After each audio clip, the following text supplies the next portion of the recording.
Welcome back, Ravens flock, to another episode of Ravens Across the Pond. You'll see joining me tonight are the usual suspects, DT, Nathan and Richard. How are we, gents? Good to be here. Yeah, Yeah. all good. Always happy to be on. And you'll notice the man, the myth, the legend. It's back once again with the fantasy master. Posh Plays FF. Phil joins the show again. Thank you for coming back, Phil. Oh, mate, I had such a blast last time. It felt like I'd only scratched the surface of like what we could talk about in terms of where the Ravens are at coming into next year or finishing this year and heading into next year. So yeah, it was only right I came back to talk about it some more. Yeah, well, the listeners wanted you back. A couple of comments saying, can we get Phil back on? So we had to oblige. We also did want you back ourselves, by the way. It wasn't just the listeners that wanted you back. Before we get going, though, obviously there was some breaking news yesterday. But before we get to that, I'll roll the introduction.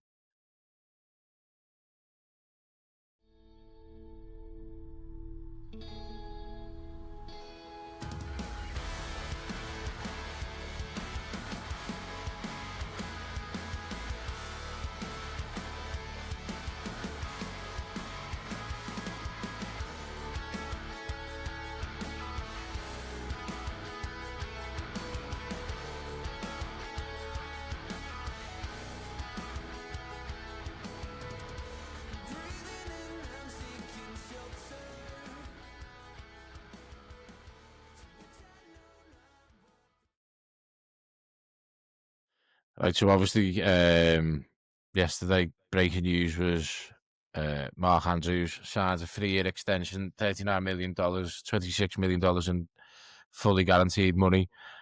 Phil was one of the reasons Phil was coming on was to discuss the fact that the Ravens didn't have a tight end under contract going into next year.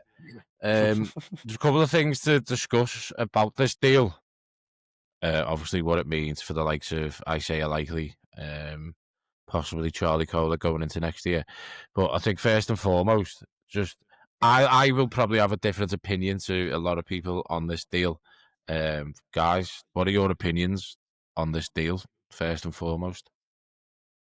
I'm for it. I mean, I've always been an Andrews fan. I know it's massively polarizing across the fan base at the moment. Some people are buzzing, some people are fuming. But he's been reliable this year. He's been back to being targeted and getting us out of some difficult situations when we needed him. Likely hasn't been up to much this year. He was injured and hasn't done what he did last year. So Andrews is, he's the guy. So I'm happy with it. Yeah, I mean, I think in some respects it's a safe bet. Like, we know what Mark Andrews can do. Mark Andrews appears to be getting back some form. Isaiah Likely, has never really proved it over a big sample size. He's had the broken foot in the offseason. He hasn't really come back to be a massive part of the offense. I can only assume he's probably going to be looking at a 1-year prove-it deal somewhere. So, I think Mark Andrews is still young, especially at the tight end position. We see those guys going on into their late 30s all the time. I think he's a really sensible, solid move for the Ravens. I mean, as a legacy move goes, it solidifies Andrews is probably one of the best tight ends the Ravens have probably had in a long while, and being the yards and receiving leader going forward. It's probably the middle ground of what the 3 deals would cost. You imagine if Likely's going to get a 1-year deal, it's probably going to be northwards of the kind of average per year you're seeing Mark Andrews got. He's only 30, so he's still could have still many good years in him. This could end up being a really good deal. He's obviously still one of Lamar's kind of guys who he relies on, not just the locker room, but he will still go to him for targets. I know he was much maligned in the playoffs last year for the Buffalo game, but I think this year he's proven that he's got a bit more in his locker. I mean, obviously with the kind of tush-push plays that we're using, we're finding ways to get him involved more, and he's showing that he's still got the legs. So I think, as a couple of years at 12, 13 mil a year, it's under what you're looking at. Trey McBride and the likes of them, they're rocking up about 18, 19 mil a year. So I think for what you're getting in Mark Andrews, it's solid money. You've still got to pay Lamar. I'm not quite sure how this is going to impact like the cap space for next year going forward. Obviously, Lamar has to be the next person because his cap hits are getting unmanageable. But I think it's a solid bit of business of someone who ultimately will be like a Ravens legend. So yeah, I'm happy for it. Phil, what are your views on the deal? Yeah, so been ever the professional I am, here's the notes I've made before the signing, right? I'd written down in big capital letters, we've got no tight ends under contract next year as things stand. However, I expect us to draft at least one tight end. Now, re-signing Andrews doesn't change that. And I did write, hopefully retain, likely, or Kolar. My notes predating yesterday's news said, Mark Andrews to receive a grown man's handshake, a respectful goodbye, eventual Ring of Honor entrant, fuck off to the NFC so you can't break our hearts. I will echo the sentiment of, yeah, look, the last couple of weeks, and you asked me about him from a fantasy perspective, like last time I was on, and I said the fact that we couldn't any longer rely on him feasibly as a starter in fantasy for guaranteed production, and he was much more touchdown dependent to retain some value. Still holds weight with me. I don't know what long-term value we get out of Mark Andrews in terms of what we've come to expect, and it kind of brings me on to my next thing. This to me, I respect everything Mark Andrews has done. I respect the body of work he's put together. I respect everything he's done for us. But it just seems to me to be one of those moves that is out of sentimentality rather than what the player can be going forward. And it's the same way that, you asked me about John Harbaugh last time, and I said ultimately our reluctance to sometimes make the really tough decision could end up being why we fall short. And it just has that certain ring of that again to me. I respect the hell out of Mark Andrews. I love what he's done for us in the past. What he has got left moving forward. I mean, it's clear it's part of the deal that Lamar wanted, right? Lamar has fingers in a lot of pies, and it's something he said, like, get me my guy. But don't forget, it's also Lamar Jackson who insisted we went out and got him Marquise Brown when he clearly wasn't the best wide receiver in the draft to be taken at the end of the first. I would have been much, much happier to see us retain one of the others at a lower cost.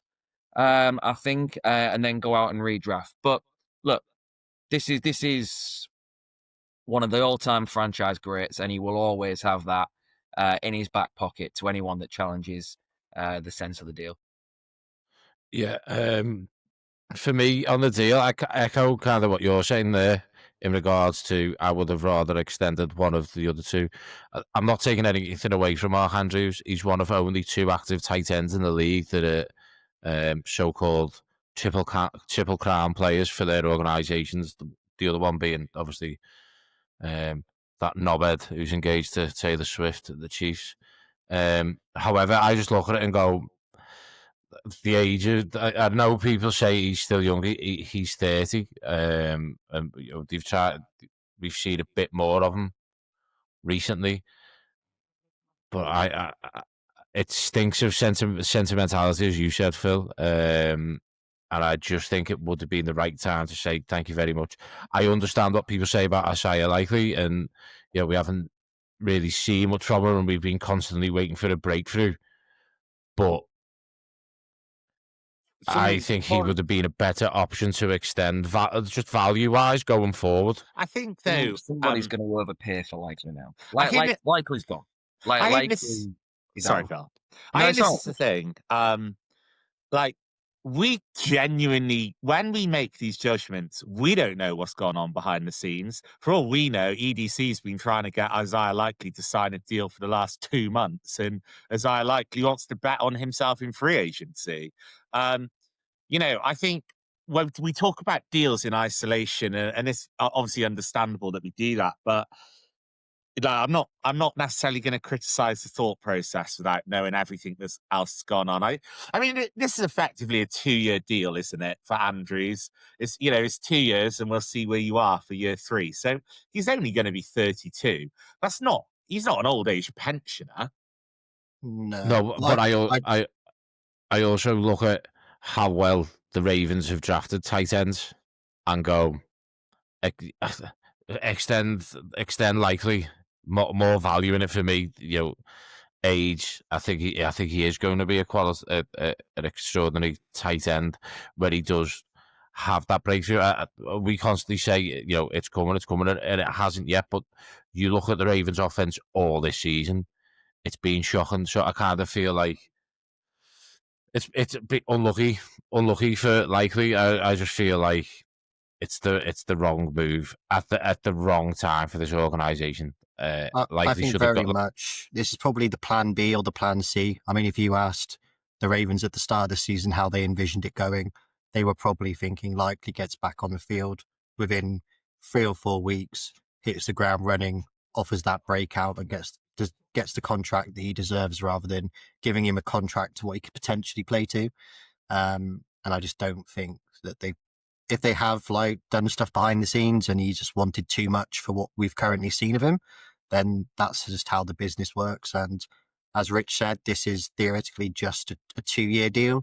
It's an expensive 2-year deal. I mean, I know I just said it doesn't put him in the top 3, but I think it'll keep him around the 7-8 mark probably in terms of tight end APY. 6th in APY. 6, well, okay, Yeah. 6th, which probably puts him. I mean, but you look at the other guys who are around that level, who are probably like Cole Kmet, Jake Ferguson, who's probably a better tight end now at this stage, and Dalton Schultz, I think, is on like 12 mil a year. So if you look at the guys around him making the money, he's probably better than those guys. But yeah, I mean, I would have been happy to have rolled with Charlie Kolar, who's an exceptional like blocking tight end and offers stuff in the passing game, and then just kind of roll the dice and see what you can get in the draft. But I'm sure Phil's very clued up on what the 2026 draft looks like for tight ends. Maybe the Ravens aren't too happy with what they see there, so maybe that's factored into it.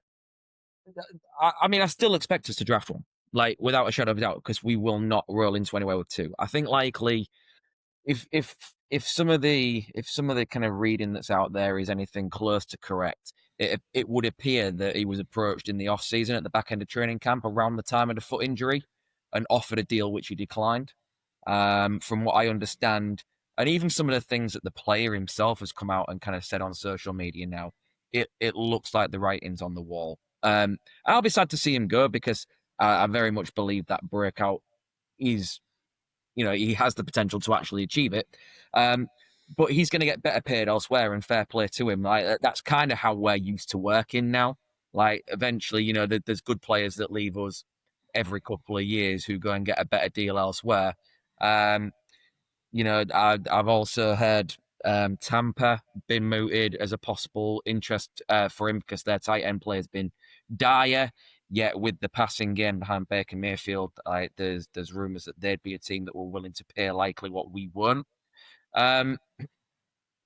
Kolar will be a decently priced re-sign if we manage to get it done, who offers, like you said, a lot of the blocking work, a lot of the inline work, and is a bit of an unsung hero.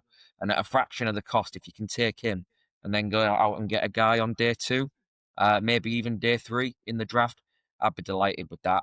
There are a couple of guys that stand out. I would love to go and get Eli Stowers from Vanderbilt, who will likely be kind of 3rd round pick. I would be absolutely delighted with that. Big seam stretching vertical threat for a tight end. Not like for like, but if you think how Gadsden's kind of come in this year and played, Eli Stowers is capable of playing a very, very similar role. And I would love that to take some of the deep work off Mark Andrews and let Mark Andrews work closer to the line of scrimmage in those 2 tight end sets. Again, everyone will be aware of Kenyon Sadiq. I think he's the tight end in the draft class that people know as a likely first rounder. But there's value all the way through. Michael Trigg at Baylor, John Kanak at Oklahoma, who was a linebacker until last year, but has emerged this year as a decent pass catching option, who's likely a day 3 guy if we want to wait a little bit later. So yeah, I still fully expect us to go out and draft one. Just in what role will depend on which of the other 2 we decide we're keeping. I think. I mean, I think Sorry, DT, go on. I was just going to say, I think like we wouldn't necessarily be having this conversation around was it a good deal, wasn't it a good deal, if he was still putting up the 900,000, 1,300 yard seasons, that he did pre-Zay. And I said it before that Mark Andrews' role changed when Zay Flowers came in. Mark Andrews was getting his yards in that closer to the line of scrimmage, like you say, Phil. It might be that this is a sign that we want to start trusting him more in that space and actually freeing Zay up to go and do more things. There could be a few different things they've got in mind. I don't trust Todd Monken to have it in mind, but someone's got to be thinking around what our receiving options are. And we know that Mark Andrews is really good in that close to the line of scrimmage kind of yardage, moving the chains yardage. So there is options on there. I mean, I found out the other day, Zay Flowers has the second most yards of anyone in the AFC, any receiver, which is mad. It's mad to think about it. Insane for this year. So there's obviously potential there. We need to do some other things around there. So we know Andrews is good, and he's back in that role. He'll be back to doing what he can do with the yardage. I mean, he's already on a significant number of touchdowns this year. Last year he had a number of touchdowns. He can still be that person. It's just let's see how we use him is the big thing, I think. It's almost mad that we made it to 16 whole minutes without Todd Monken getting slagged off. I think that's a podcast record. It's too many guests. I didn't have enough time to talk. I think as well, we have to just be very conscious that Phil's talked about us drafting one tight end, but we really just have to draft two because as per Ravens law, the second tight end drafted will turn out to be the better player. That is very true. What's the comp? What would it be? What's the comp it looking like for likely? Could be a third rounder if it's about if he gets 15 mil a year, that puts him in third round territory, I think. Obviously, it depends what we do in terms of incomings and goings, but it would be about a third if it's about 15 mil. Right. Yeah, I just don't get the deal. It's not one for me at all. But yeah, onto that one before we go and talk O-line issues and how we approach that in the offseason. The Ravens have no doubtedly got their biggest game of the season coming up this weekend against the Steelers. Both tied at the top of the AFC East, 6-6. Obviously, if the Ravens lose this game, they'll drop to 6-7. That one's for you, Oliver, who dared me to do that on the pod. What are the thoughts going into this game? I think the Steelers' game plan is stop the run game, and whoever's going to be at QB, I know that Lamar hasn't practiced the last 2 days. I think if they stop the run game, it's just Lamar. Let's see if you can beat us using your arm. The Steelers don't have to stop the run game. Todd Monken stops the run game. It's fine. Hey, there we go. It's in. And the Steelers are really bad at. Well, their run defense last week was absolutely abysmal. They shipped well over 200 yards on the ground. So a normal OC would look to take advantage of how they failed to stop the run last week and utilize that, and possibly even utilize one of the. What's his name? He's a small, quite fast running back. Small lad. Rashad Ali, you know? Oh, that must be it. Yeah, God, I can't think of the guy. Like with Todd Monken, he slipped my mind because, don't expect Keaton Mitchell to get a lot of carries once again. It's obviously a coin flip. Lamar obviously not practicing today with insert whatever lower body part you want to choose this week. I think he was limited on Wednesday, wasn't he? But not. Yeah, it was ankle. Yeah, sorry, ankle. I mean, it's a tough one. Like, did it swell a little bit? Are they doing preventative stuff, getting him on ice, ready for Sunday? I mean, also it throws the Steelers off a little bit, not knowing potentially who they're preparing for. There's always that kind of mind games to it as well. Hopefully just preventative, hopefully just getting that foot on ice and getting it strapped up, ready to go. Obviously, he's not been 100%, you can tell.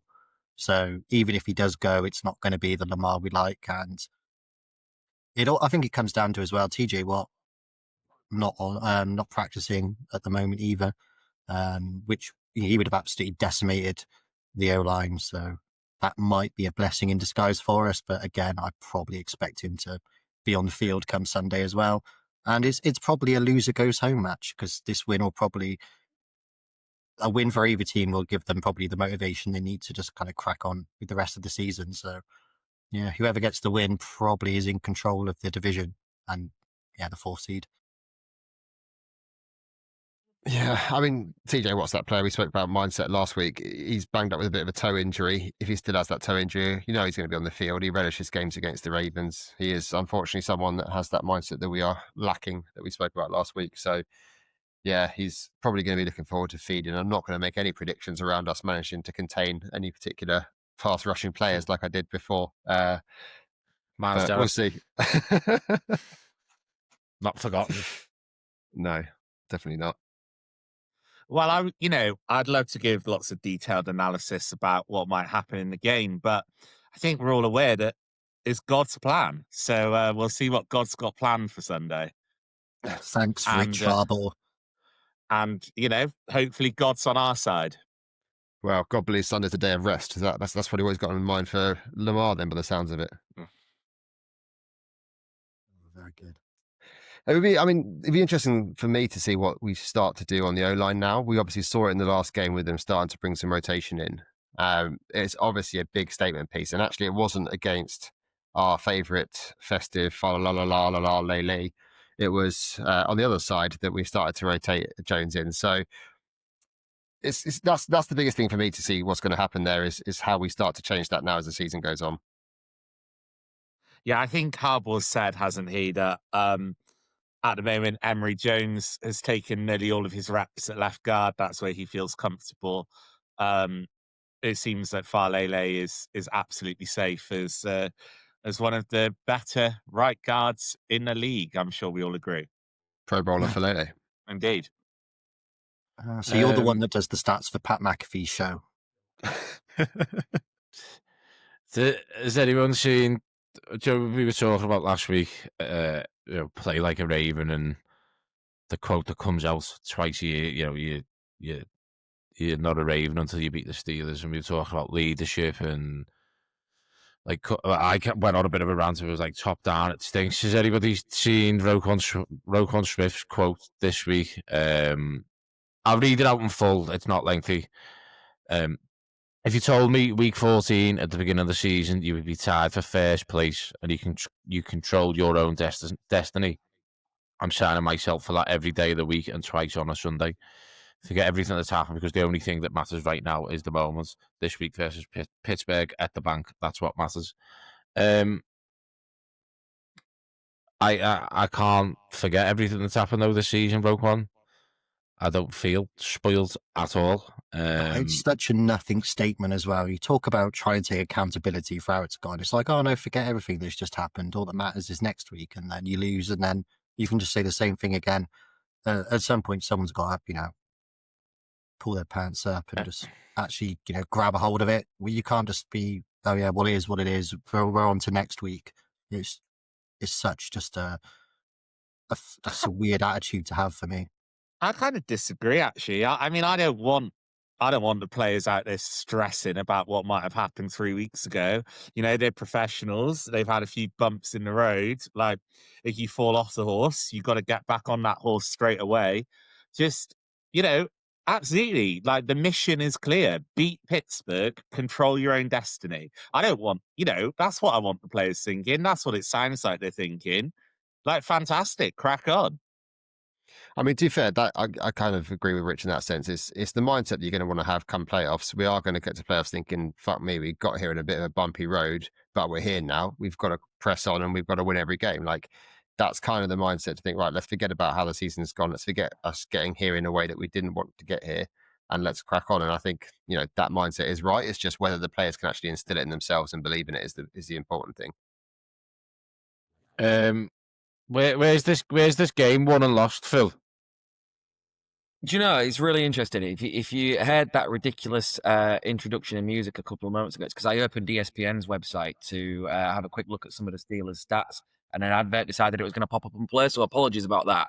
I'm just looking down their roster, and literally, probably for the first time, there is not a single individual on their team that I worry about on the offensive side of the ball. I look and I just go, yeah, so what? Yeah, so what? but that is just cueing like a 100-yard game from Darnell Washington. You know, that deadly running back duo of Jalen Warren and Kenny Gainwell, like taking us to town. I don't know. No, look, I kind of agree with what you said before. These games are always kind of won and lost on the trenches, and controlling the defensive line, stopping their run game, is going to force them to pass. And I just don't think they've got the weapons at the moment to be effective in that regard. So as long as our D line can get some push up front, the interior can squeeze the gaps and block up any run lanes. I don't want to say I'm confident because there's been very little to make me feel confident in what we've done week in, week out this year. Like, but equally, I don't want to be pessimistic. It's the Steelers. Fuck the Steelers. Like, we're going to boss the line and we're going to win it there. Yeah, it's a receiving core for the Steelers that is so thin on the ground that they decided that the best course of action was to claim Adam Thielen off waivers, who has been pretty much AWOL all year since getting traded back to. Was he traded back to the Vikings this year? Was that? Yeah. They spent like a 4th and a 7th or something weird and decided to just not use him. It's very nine of the Vikings organization to do such a thing. But yeah, as you say, Aaron Rodgers likes to get the ball out quick, and that's probably quite good for our defense because they seem to have their issues when getting stretched downfield. We're quite quick when we're on the line of scrimmage to kind of boss that and run around. Kyle Hamilton does Kyle Hamilton things. So on that side of it, we'll be okay. I'm just very concerned about where our points are coming from, given the offensive game plans that we've seen over the last couple of weeks. Maybe it's the week they get it together. I don't know.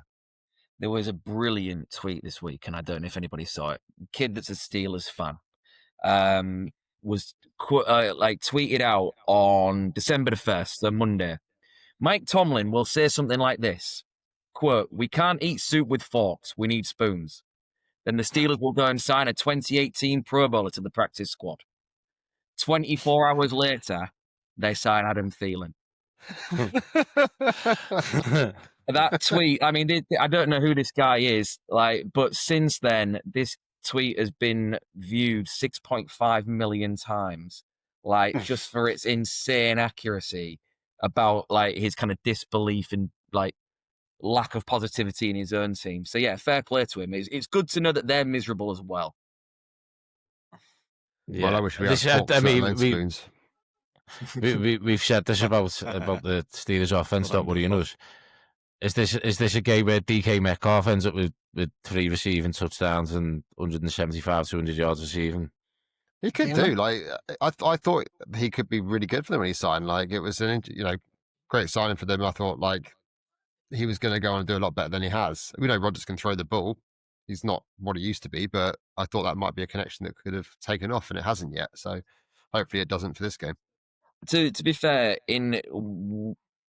we get the best out of Marlon Humphrey when he gets to be physical with whoever is lined up opposite. And for as big as DK Metcalf is, for as fast as he is, the fact that he looks like Tarzan, he's got a reputation for playing against Jane when he playing like Jane when he goes against Marlon Humphrey. Marlon Humphrey, if you look back when they've lined up against each other before, has absolutely bullied him at the line of scrimmage. And I would love to see it again this weekend. Yeah, 100%. So with all that being said, it's that time of the week where every single week we get it drastically fucking wrong. Not a single one of us. I think DT came close the other week. It was 3 either way, I think it was, but yeah, it still wasn't close enough. Predictions for the AFC North divisional matchup: Steelers Ravens. Let's go. Who's taking it first? Go on, I will. All right, it's gonna be an absolute snooze fest that we just managed to eke out. It's gonna be 16-10.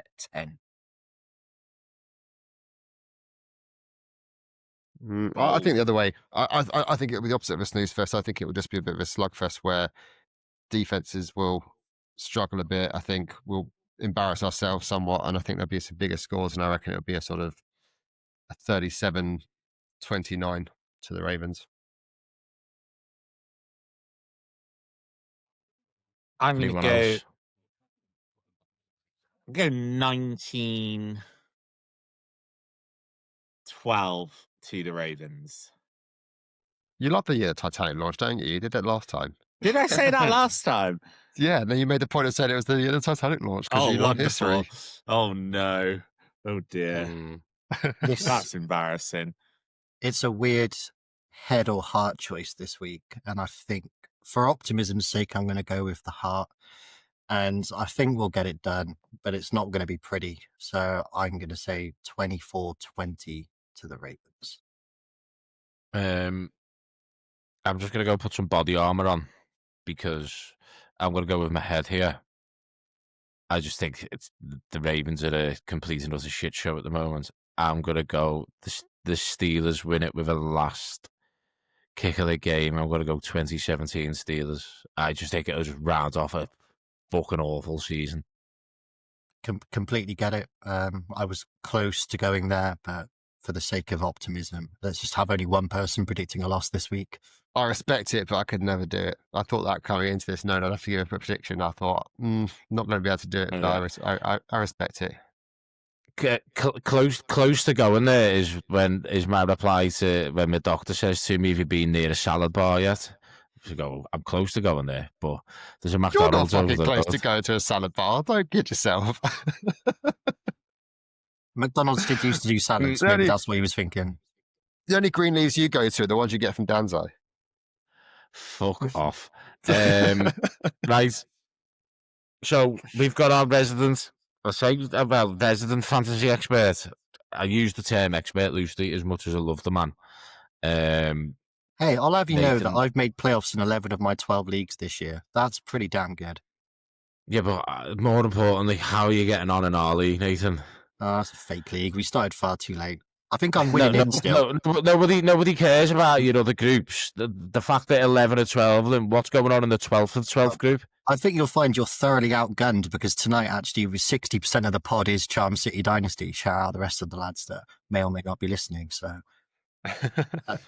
Friends. friends. So yeah, Phil can sit there and be the judge of your fantasy flock up. Ollie, our media content guy, has created I don't a want to sing wonderful new intro for Nathan's segment in the show. So I with just that got being used to said, the last one. so with that being said, I'd like to invite you to take a seat and listen to Nathan's fantasy flock up. Welcome to the Fantasy Flock Up. I'm Nathan, your resident fantasy nerd, and I'm here to bring you all the big hitters of the week and to also let you know who effed your week up on fantasy football. Enjoy the show.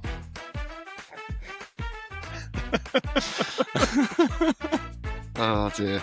Oh, Jesus Christ. Oh, that's amazing. If you're someone that only listens to the audio on this, you're going to have to look up the YouTube and actually watch this back to catch this. Amazing.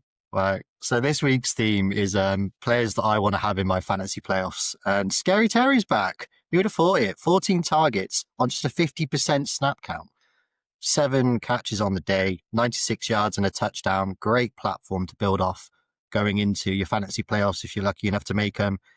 Weeks 15, 16, he goes up against the Giants and Eagles, which should be great scoring matchups because you've got to keep up with the kind of high-powered offenses. So yeah, give me some Scary Terry.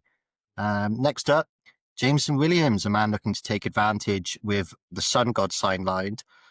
Williams went for 144 yards and a TD in very entertaining loss to Green Bay on Thanksgiving. With Amon-Ra sidelined for at least a week, maybe 2 going forward. Jameson will look to stack up points in what will be some reasonably tough matchups against the Rams and Steelers, but without Amon-Ra there, he should be getting a lot of the targets. Number 3, Mr. Reliable himself. I think the first time someone's been on the list twice this year. Bijan is RB4 on the year, nearly 200 total yards this week and a touchdown. Puts in great form. A playoff schedule coming up of Tampa Bay and the Cardinals, which would put him in absolute prime position to score some big points in your fantasy playoffs. Number 2, we've got Rashee Rice, a man in absolute ascendancy since returning from his suspension. 8 receptions, 92 yards and 2 touchdowns in absolute shootout loss against the Cowboys. The Chiefs are going to need to win out to keep their playoff hopes alive, so you can rely on this man going forward. The Chargers and the Titans, who he's going to be facing in that playoff thing. So, yeah, ample scoring opportunity going forward. Bloody hell, I timed that so well. AJ Brown. That scared the shit out of me. That I was wasn't ready for terrifying. that. AJ Brown comes in. All right, okay. Ollie will be having words after this game. AJ Brown, if you've got me, drop me. That's what AJ Brown said just 2 weeks ago. And since then, he's scored over 60 points in his last 2 weeks. 2 touchdowns, 132 yards, 10 receptions. He goes into the playoffs with some absolute great matches against the Raiders and Commanders. And Jalen Hurts looks like he's finally starting to lean on the best receiver in Philadelphia. Thank you all. All get bourbons. Thank you, Ollie. That was extremely off-putting. And I look forward to seeing what you've got for me next week. He sent me that before, and he was like, Nathan thinks he's seen the final edit, and then I was crying seeing that, so I had to keep that under wraps. Phil, anyone that you would add to the top 5 there from last weekend? Yeah, so couple of people that I would want to be starting this weekend. First one, obviously, I know this is probably going to go out Friday, but if anybody sees this, or if you guys do nothing else but go and set your lineups after this, put your Dallas wide receivers and Dak Prescott into your starting lineups tonight against this Lions secondary that is giving up air yards for fun. It is an absolute gimme matchup for those Cowboys receivers and Dak Prescott. There's loads of high scoring in this game as well, because that Dallas. Did Jerry Jones get a trade right? Is that defensive line actually improved with Quinnen Williams in? Because they're starting to look pretty decent. But yeah, that might be too late for when the rest of the people see it. If not, if you want one for Sunday, all right, Jacoby Myers, go and start Jacoby Myers for Jacksonville. Trevor Lawrence is starting to warm up. He finally realizes that the season started. He has... obviously, they brought Jacoby Myers across via a trade just before the deadline. He has put up good numbers in both games so far. And against Indy this weekend, Indy are starting to show signs of slowing down, both on offense and defense. They made the big acquisition of Sauce Gardner, who looks like he's going to be out for pretty much the rest of the season, which is terrible news for them. Talk about a gamble going wrong. But I would back Myers to continue that little hot streak he's on right now. Yeah, it's a really good point about Jacoby Myers taking advantage of, obviously, Travis Hunter down for the year, Brian Thomas in and out of the lineup. And it's good for Jacksonville, who have just got Brendan Strange back off his stint on injured reserve. So those two guys are definitely starting to get their connections with Trevor Lawrence going. And I think Trevor Lawrence has missed having a reliable tight end to... Don't know why that's happened. It's either kickoff. Apologies. Go on, carry on. So yeah, Brendan Strange has come back in. Obviously, a good target for Trevor Lawrence, and is opening up opportunities for Jacoby Myers, who has scored very well the last couple of weeks. And I know Phil's got a fair few shares of him in his dynasty leagues that I'm in with him, so he's probably laughing his way to the bank. It's a really, really good option to have, especially with, I think people would have probably put their hats on Brian Thomas, kind of repeating his heroics of last year. He's done nothing of the sort. He doesn't look right. When he does play, he looks a little scared to get hit. So I think they had to get another receiving option in. So yeah, Jacoby Myers, really good shout for the week. I like it, guys. I like it. I should take some advice on that. I've got Richard this weekend in the Dynasty League. Yeah, I'm not projected to do very well. I think you might have my number. I bet you wish you did. So, yeah. DT still bitter about me 4-point win over them the other weekend. Talking. Poor choice on my part. So what are the other reasons people wanted Phil back on and we wanted Phil back on was we all know, and we've all had the misfortune to witness the O-line of the Ravens this year. So, Phil, the question that we're putting to you is, how do the Ravens go about sorting the O-line issues out this offseason? Yeah. So, I'll reframe that and look at it from a draft perspective, because I feel like we can go one of two ways, and the interior offensive line market in particular in free agency has started to really, really boom. It's obviously not quite gone as crazy as the wide receiver market or anything like that. But you're seeing like guys that we've let go over the last couple of years start to make some big, big money in free agency as good, dependable linemen. But if they were really that good, we would have kept them in-house. And they're going away and they're making 14.5, 15 million per. So I'm going to address this more from where can we go in the draft. And I stumbled on a little nugget recently from a kind of very clued up kind of draft Nick and draft source, who had kind of produced a document of where key NFL team scouts have been spotted at college games over the course of the season. Now, obviously, we will have staffers and a scouting department that covers the length and breadth of the country, watching colleges at all levels. But this is our reputable guys, our well-known scouts and high-profile people within the scouting department. And there were a couple of interesting tidbits for me. First one was that they've been at Penn State. They've been spotted at Penn State on 5 separate occasions this season. Now, Penn State have had a tough season. They have changed their head coach. There's going to be a lot of turmoil. In fact, they've still not appointed a new head coach. But there is talent, no doubt. If you remember the last time I was on, I was talking about like how I wasn't a huge fan of the kind of guard and center class as it stood. That talks about how those guys tend to emerge later in the process.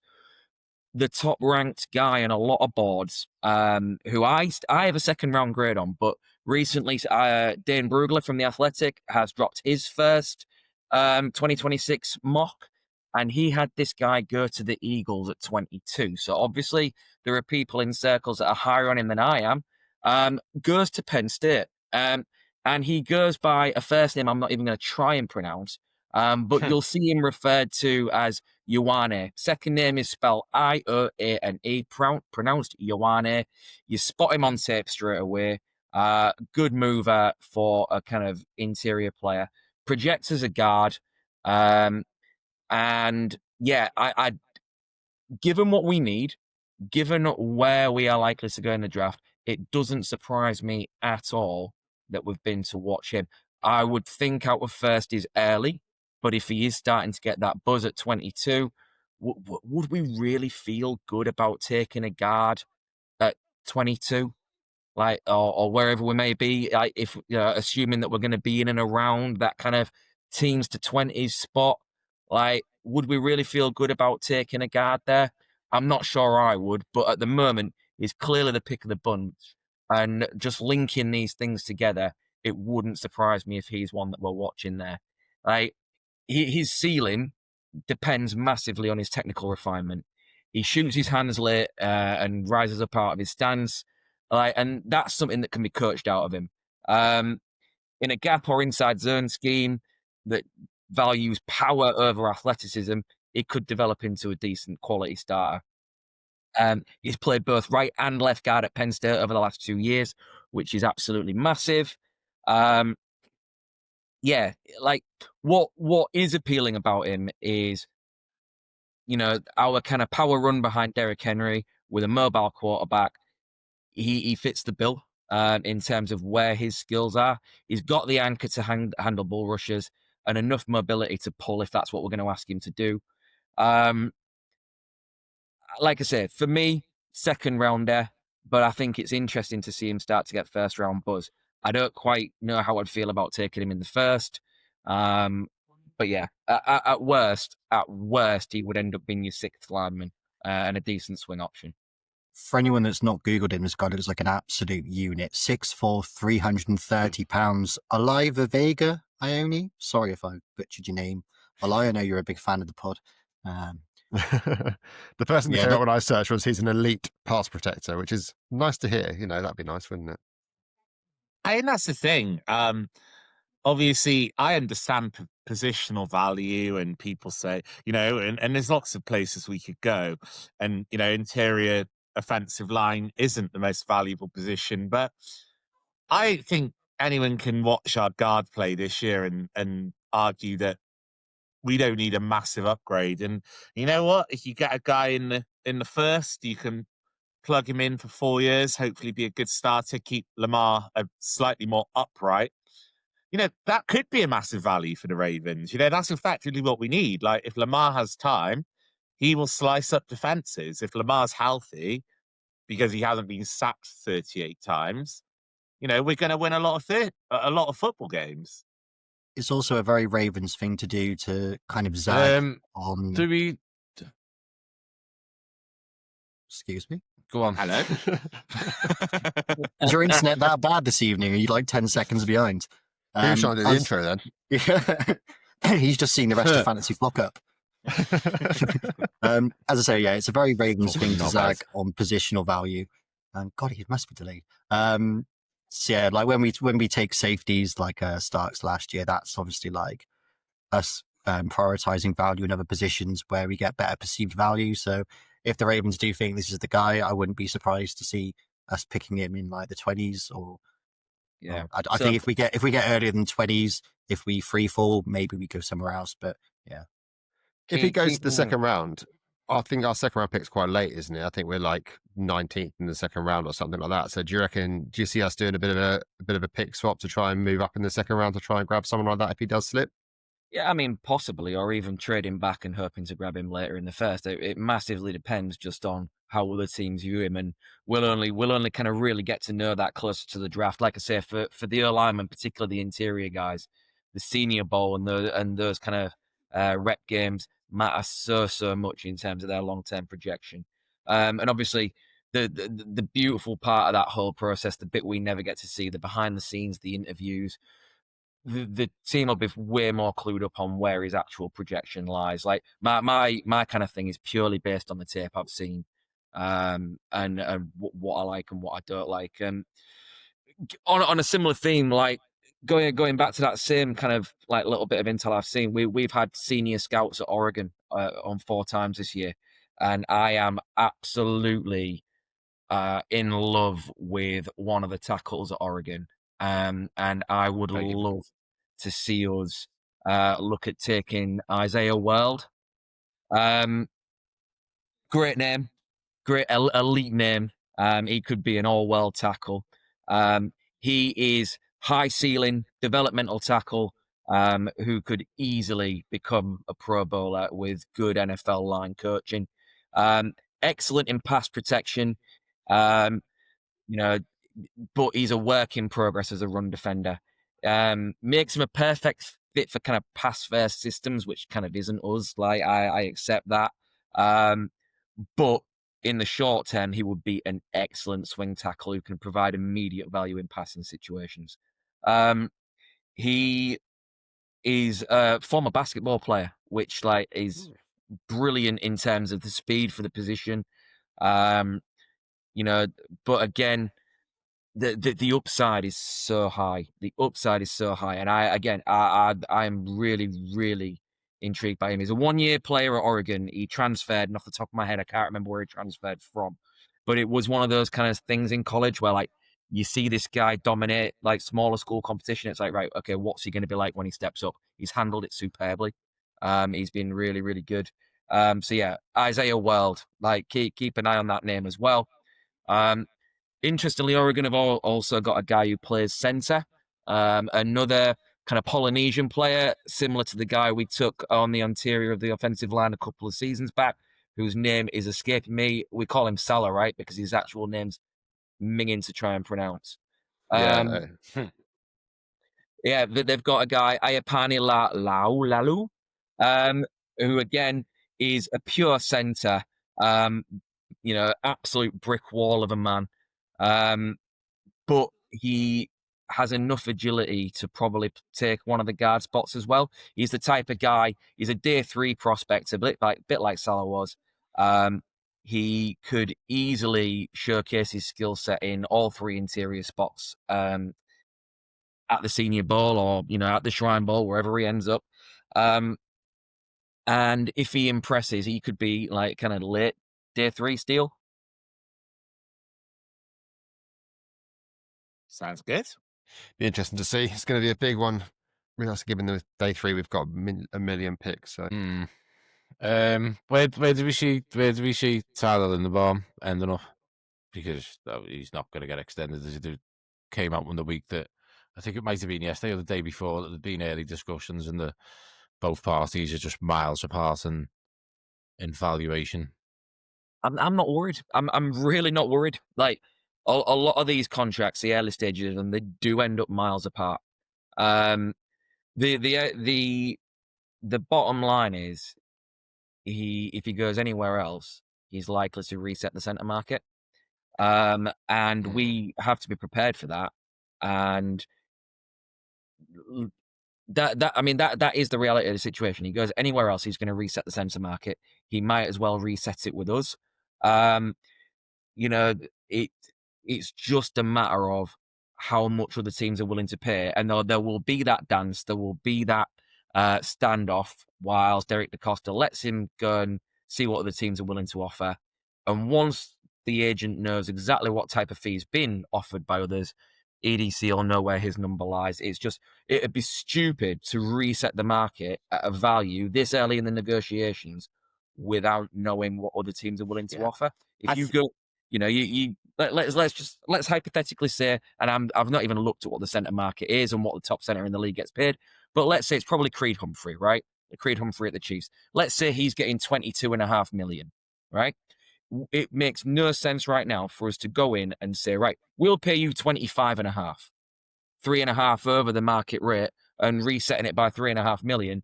If the next team out there was only going to offer him the same as Creed Humphrey, with a slightly greater bonus, like there's just no point in doing that dance right now.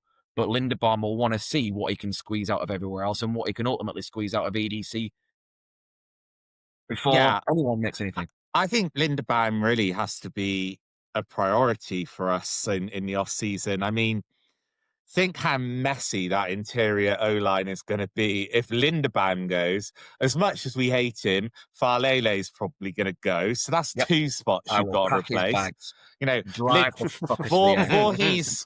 Voorhees hasn't developed to be that quality starter yet. Obviously, Cleveland is probably gone and they hate him anyway. And, that says everything. Why was he even re-signed? Emery Jones is a complete unknown at this point. Linderbaum is one of the best interior O-line in the league. I agree with Phil. I think this is 100%. Linderbaum, go and find your value. We will match that value. And the Ravens are a good organization, and it makes sense for you to stay with us. I do potentially see a situation where Linderbaum ends up with like a really high percentage of guaranteed money, because I think that's where we might not be able to compete in raw dollar amount with some of the cap, with some of the teams that have more cap space, but we can compete in guarantees, and obviously that's what matters to players, or some players at least. Because actually, what's the point in resetting a market in dollar amount if you're not ever going to see half of that money if you have a bad season and they cut you? So I think we're going to have Linderbaum back on the team.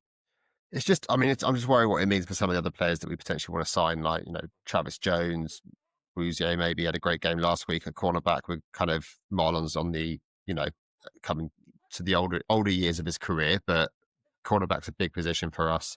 Obviously, we'd love to draft them anyway, but there's players that also need to have money spent on them. We talked about tight ends earlier. If we re-sign Linderbaum, we're definitely not going to be re-signing or having any hopes of re-signing either of the other two to a decent contract. So it could be definitely a 2 tight end draft if both of them go because we can't afford them because we re-sign Linderbaum. It's a lot of cash that's going to really fuck us over cap wise if we keep him.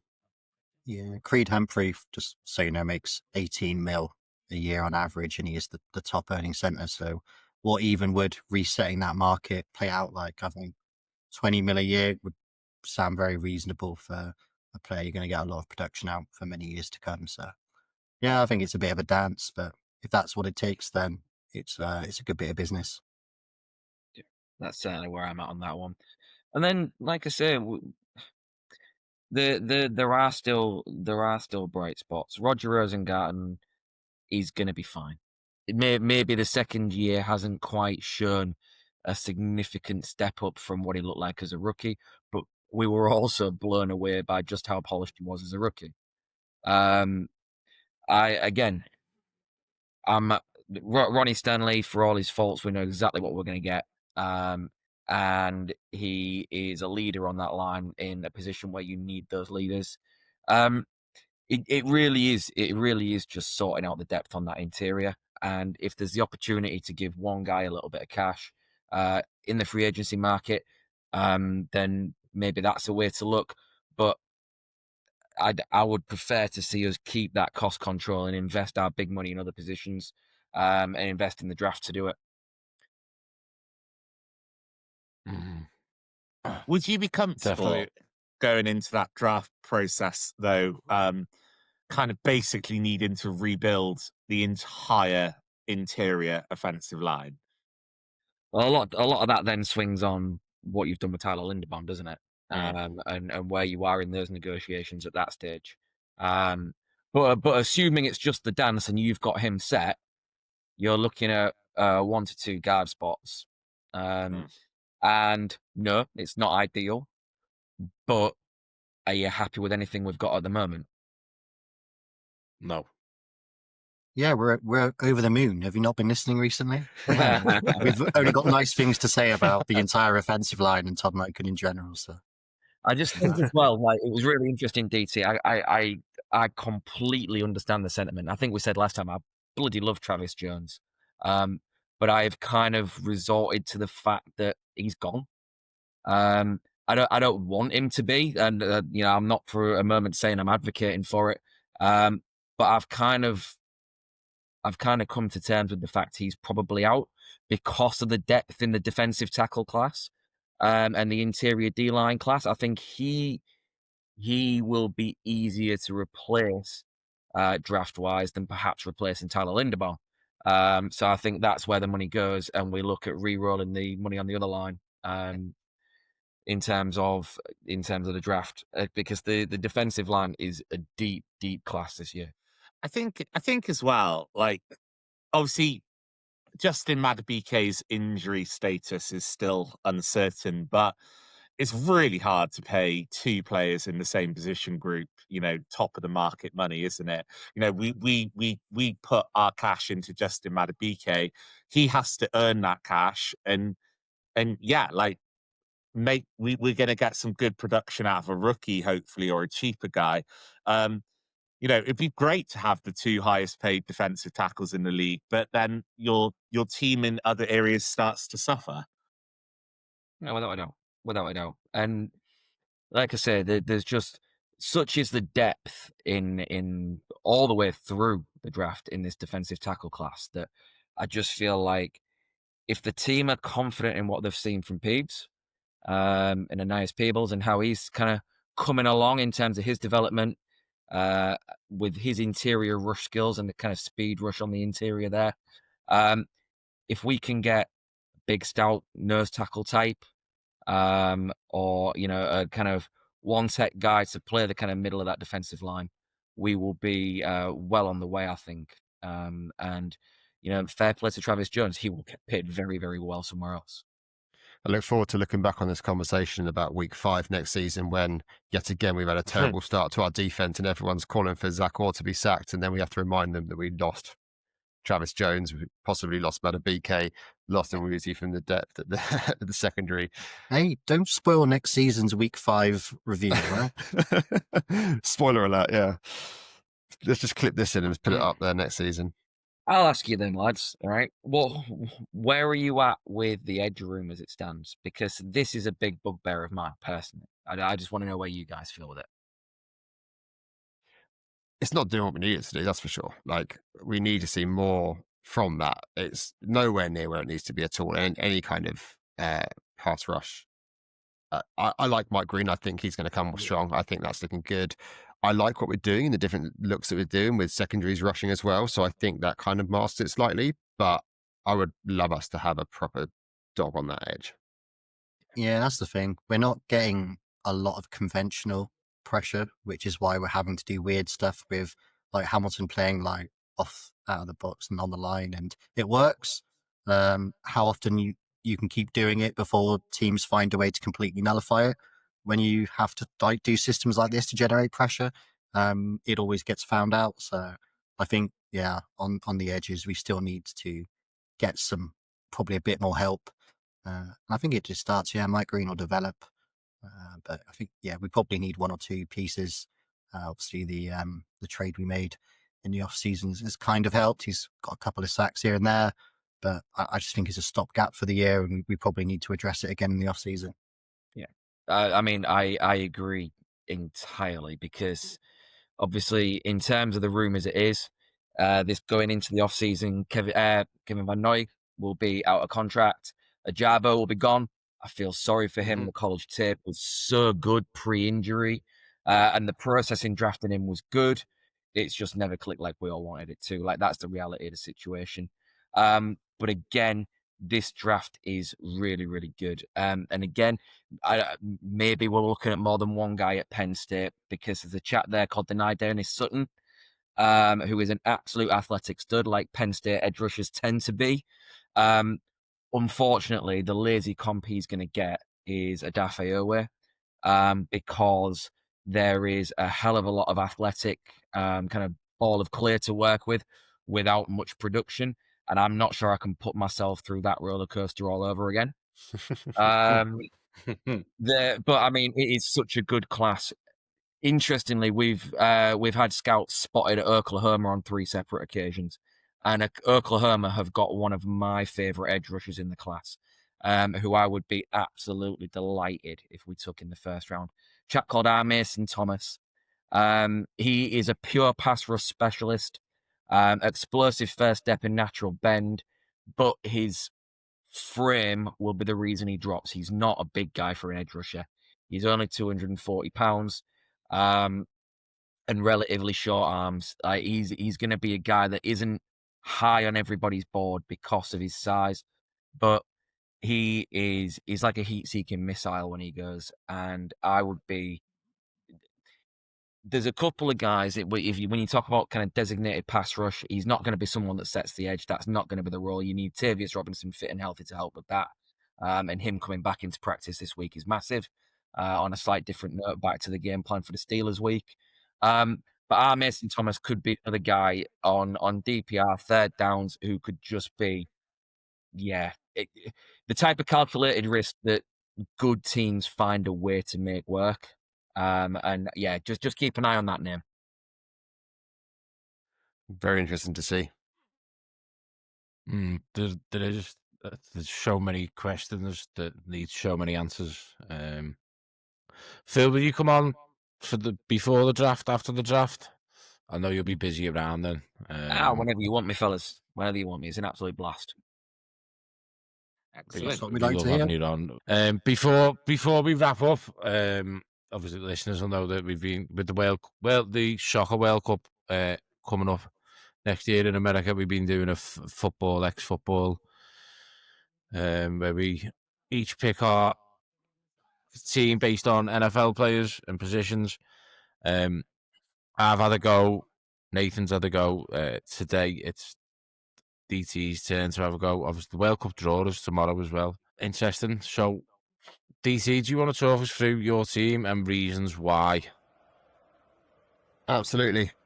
I don't know what's going on with the audio here, so we'll see what Ollie's done on this one. But while this is happening, let me just have a little costume change here for the purpose of the FOD. Stripping So- off. Jesus Christ. there was a little preview last week, and some of these names, people are not going to have a fucking clue who they are, because my effort this week has been to create a Welsh NFL starting 11. So let me talk you through a little bit of history first of all, before we get into this, because some of the people are looking at these players thinking they're not Welsh. None of these players are Welsh. Maybe one of them. Who here, Richard, you might be able to tell me this, Mr. History Man, who here can tell me which European first discovered America? Well, I would go with I'd go with that Viking chap, Harold Bluetooth. Okay, well, the answer that most people would normally say is Christopher Columbus in the 1400s, but there is a little-known Welsh legend of Prince Madoc, who in 1170, I think it was, took a group of men over to America and supposedly landed somewhere around Alabama. You'll be pleased to hear, Phil. So there is a legend that says at the moment there's quite a few Welsh Indians over there, apparently, because his group of men somehow populated with some of the Native Americans there, and actually apparently there are tribes that have a very Welsh sounding language. So there is a little bit of an Alabama theme to these players as well. So we're going to start off with Bill Edwards. Now, Bill Edwards is one of those players as a head coach here.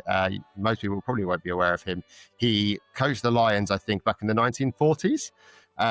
He has a Welsh connection. So his father was famously an immigrant from Wales. So we have Bill Edwards as our coach there.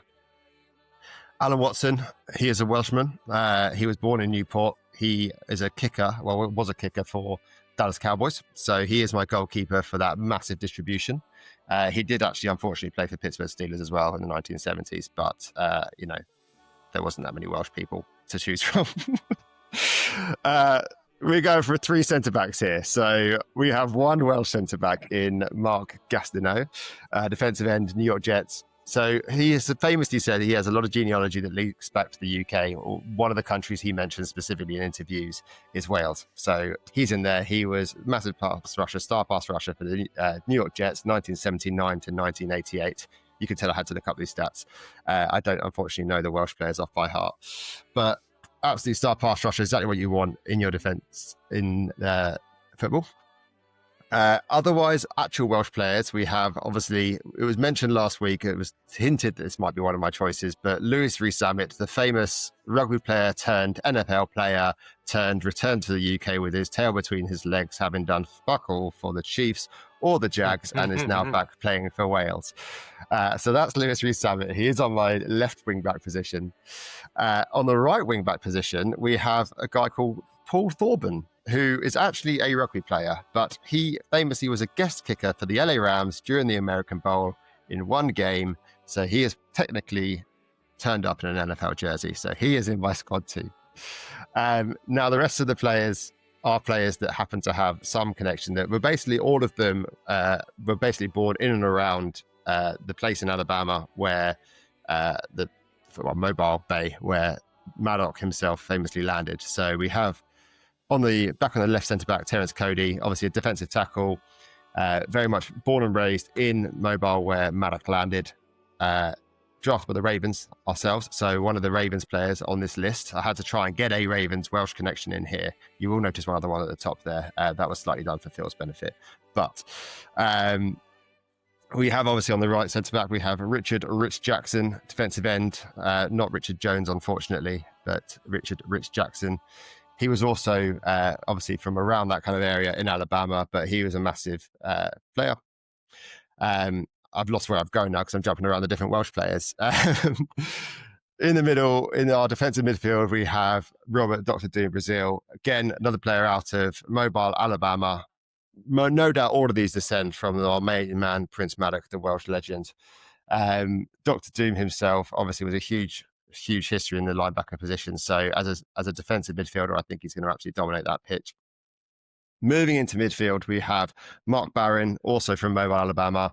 He's playing as a box-to-box midfielder for me. He played as a combination of linebacker and safety, I believe. So he was a player that was all over the field, hence why he's in there as a box-to-boxer for me. Finally, up top, we've got Julio Jones, also just outside of Mobile, Alabama. So we don't have to say too much about him. Absolute star wide receiver. He's going to score us plenty of goals up top. But finally, we have Derrick Henry as our final striker, a man out of the University of Alabama, the Crimson Tide, who some people may be fans of. I don't know. But we know he's going to be the big man up top. He's going to hold the ball up. He's going to get the ball over the line, and he's going to do the job for us. So there is our somehow Welsh NFL 11. I'm glad that Julio Jones actually had a Welsh connection, and it wasn't just because his surname was Jones. I'm glad there was a little bit more to it. There was a bit more to it, yeah. I did think that at first, but no, yes, he was also from just outside of Mobile, where Prince Malik himself landed. Allegedly. I am not having that you knew more than 30% of your team there, DT, and you've done some extensive Googling this week to get that team together. It was a lot of I've Googling. never heard of Lewis Rees-Sammet, so I knew some of them, but yeah, there was a lot of those players that I had no idea of. Hence why the delivery was slightly off, because I had to refer to my notes fairly heavily to remember the random head coach from the 1940s Detroit Lions. No wonder we've all... much like Wales World Cup hopes, that segment was over in 5 minutes. Thank you very much, DC. Phil, it's been a pleasure as always. Thank you very much for freeing up some time.